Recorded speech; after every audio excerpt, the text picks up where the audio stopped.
In this episode, I want to talk to you about your frame. Get excited because this is Tiny Leaps, Big Changes.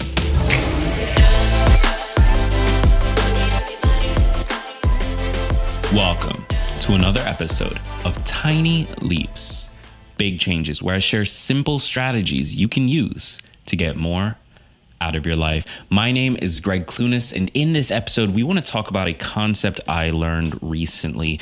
It's about your frame, sort of the frame of reference with which you are consuming the world around you and consuming the things that are in your life and making decisions on. It's a really powerful concept that if you can sort of wrap your head around it and start to, more importantly, use it in your day-to-day life, you're gonna see some really cool results from it. Now, with that said, before we jump into that conversation, if you have not clicked subscribe yet, be sure to do so wherever you're consuming this. If you're listening to the audio on iTunes, Stitcher, Spotify, wherever you listen to your podcasts, click subscribe there. That's the best way to make sure you never miss a new episode. And if you're watching on the new YouTube channel, that's youtube.com/Gregg Clunis, be sure to click subscribe on the channel. We are really trying to push to 1,000 subscribers. So be sure to click that subscribe button. Really, really appreciate you. And let's jump into the episode, shall we? Now, one quick thing here, you guys watching on YouTube can see this, but for you guys listening, I'm a little bit tired, so I've got coffee right in front of me. So if you happen to hear a little like slurpy slurp, I wonder how many people just stopped listening to the show because I used the word slurpy slurp. But anyway, if you happen to hear me drinking coffee, just ignore it. This is my attempt to keep myself awake after a marathon day. So let's talk about your frame. Let's talk about what is a frame. Well, the frame is exactly what it sounds like. It is the lens from which you are viewing the situation, the life that you live, the goals that you have, the actions that you can take. The frame is sort of what puts it into a category. And we all have one. It's not a bad thing to have a frame. We all have one. The experiences we have growing up, the people we meet, the life we've lived so far, the choices we've made, the choices that are available to us, all of these things come together to build the frame for us. And so it's not a bad thing to have a frame. But most of us don't think about the frame. Most of us don't think about the fact that the way we view things is slightly different than the person right next to us because they're looking through a different frame. Think about it. If you are standing in front of a house, right? There's two windows right next to each other. You and somebody you love are both standing at a window and you're both looking into the house. The person next to you is going to see something slightly different than you. Now, you're both going to see the couch and the rug and the tables and so on and so forth, but they might be able to see slightly more of the room over on the left. They might be able to see that there's a TV in the corner. Maybe you can't see that because the edge of your frame is blocking it. And so neither of you has a complete picture of the room. Neither of you is able to really fully understand what is in that room, what is the reality of that room. You're both looking through a frame. That frame controls what you're able to see. And this is why it's so important to speak to people who have different frames than you.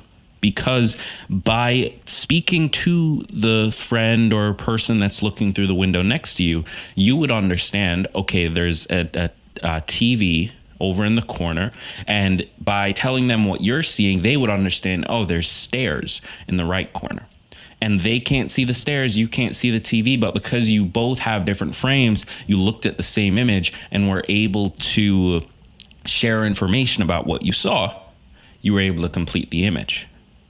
And so we all have frames. It comes just sort of naturally throughout our lives. The problem isn't about having a frame. The problem is in being aware of our frames, because it applies to everything. If we look at our potential to make a lot of money, there are many people in this country who just assume, well, you know what, I could never be rich. Why are they making that assumption? Well, it's because of the frame they grew up in.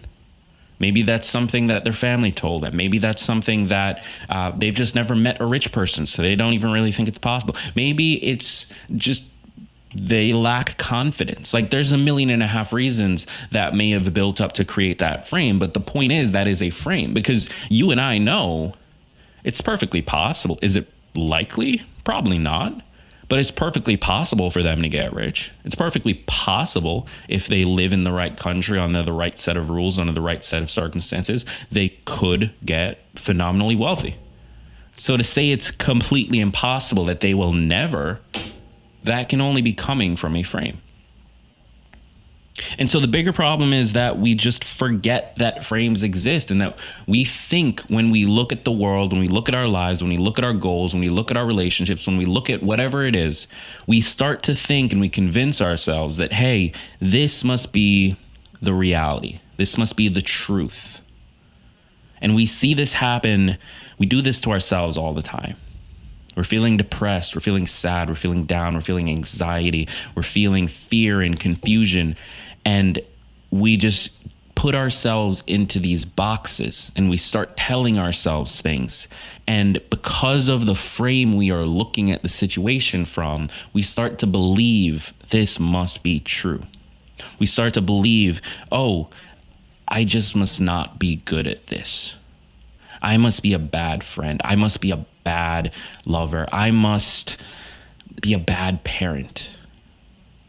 We start to believe that this is true because the frame we have in that moment is one of negativity and beating up on ourselves and so on and so forth. So what's my point with all of this? Because there is a point, trust me. The point is we all have frames. We all have these viewpoints of the world that come from the life we've lived so far and the situation that we are currently in. Our frames can shift. We can be in a frame in one moment that is linked to depression and sadness and pain, or we can be in a frame where we just feel enormously happy, where we look at everything and we are excited about life and excited about our loved ones. Our frames can shift. And so with that in mind, that must mean we can shift them, right? We don't have to be slaves to the frame. We don't. So if our frames are able to shift, what we need to understand is how to shift them, how to put ourselves into a different frame. Now, if our frames were originally built from the experiences, the situations, the decisions, the feelings, the moment, so on and so forth, then it stands to reason that if we can take those things and recreate positive experiences, recreate motivating, inspiring experiences, we should be able to put ourselves into a positive frame. And so that's my challenge for you today. The first challenge is, for the rest of today, I would like you to just pay attention to what frame you are in, what frame you are viewing the world from. It doesn't just have to be about your own feelings. It doesn't just have to be about your own emotions. It can be about the world. It can be about politics. It can be about a religion, about your best friend, about your job, about your boss. It can be about anything. But pay attention to your frame. And then tomorrow, the challenge is to try and shift the frame in some area that you're able to shift it. And that's going to be challenging. It's much harder to shift the frame around something that is ingrained in you. For example, your political views. That is often something that is just a part of who you are. Your religious views, that is a part of who you are. And so it's much more difficult to shift those frames. So don't even bother necessarily trying that, but try to shift the frame that you're in at work. The way you view work. Maybe you normally dread going in. Try to shift it so that you feel happy about going in. Just try to look through a different window and go through the work to figure out what that window would need to show you in order for you to be happy about the situation. And so with that said, I hope this was helpful. I hope that this opened your eyes a little bit to the concept of frames and perspective, and just sort of viewing the world through a specific lens, and how even just shifting slightly to the left or to the right can reveal a different image. If it was, be sure to click subscribe wherever you are consuming this. On YouTube, we are in a race, a sprint to 1,000 subscribers. So if you are listening right now and you have never checked out the YouTube, head over to youtube.com/Gregg Clunis. If you are watching on YouTube, if you found this from somewhere, click subscribe. We really, really need the help. We are so close to 1,000, and I really, really want us to get there ASAP. So let's get it done. My name has been Gregg Clunis. Thank you so much for tuning in, and remember that all big changes come from the tiny leaps you take.